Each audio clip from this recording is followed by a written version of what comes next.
paid Sitaram बंधु, consultancy.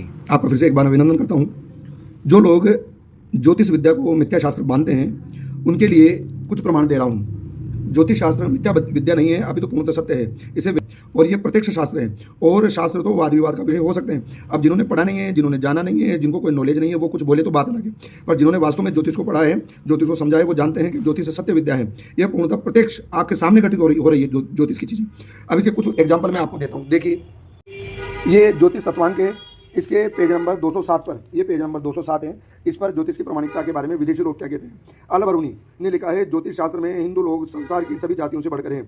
मैंने अनेक भाषाओं अंकों के नाम सीखे हैं, पर किसी भी जाति में 1000 से आगे की संख्या के लिए मुझे कोई नाम नहीं मिला है। हिंदुओं में 18 अंकों तक की संख्या के लिए नाम है, जिनमें अंतिम संख्या का नाम परार्ध है।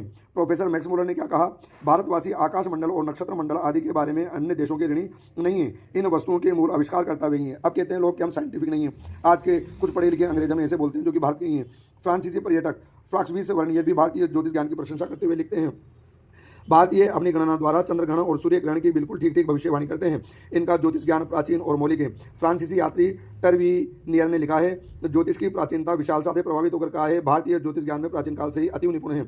इंसाइक्लोपीडिया ऑफ ब्रिटेनिका में लिखा है, इसमें कोई संदेह नहीं है कि हमारे अंग्रेजी के वर्तमान अंक क्रम की उत्पत्ति भारत से है, संभवतः खगोल संबंधी उन सारणियों के द्वारा जिनको एक भारतीय राजदूत ईस्वी सन 773 में बगदाद में लाया। इन अंकों का प्रवेश अरब में हुआ। फिर ईस्वी सन की 9वीं सदी के प्रारंभिक काल में प्रसिद्ध अबू जफर मोहम्मद अल खारिज्म ने अरबी उक्त क्रमांक विवेचन किया। उसी समय में अरबों में उसका प्रचार बढ़ने लगा। यूरोप शून्य सहित यह संपूर्ण अंक क्रम की 12वीं सदी में लिखा गया है और इस क्रम में बना हुआ अंकगणित अलगोरिथम्स के नाम से प्रसिद्ध हुआ। अमर स्टर्जन ने लिखा है, वेली द्वारा किए गए गणित से यह प्रतीत होता है कि ईस्वी सन से 3000 पूर्व ही भारतीयों ने ज्योतिष शास्त्र और भूमि शास्त्र में अच्छी पारदर्शिता प्राप्त कर ली थी। का वैज्ञानिक और दृष्टिकोण बताएं, पर अब जिनको नहीं मानना उनके लिए कुछ कहना नहीं है।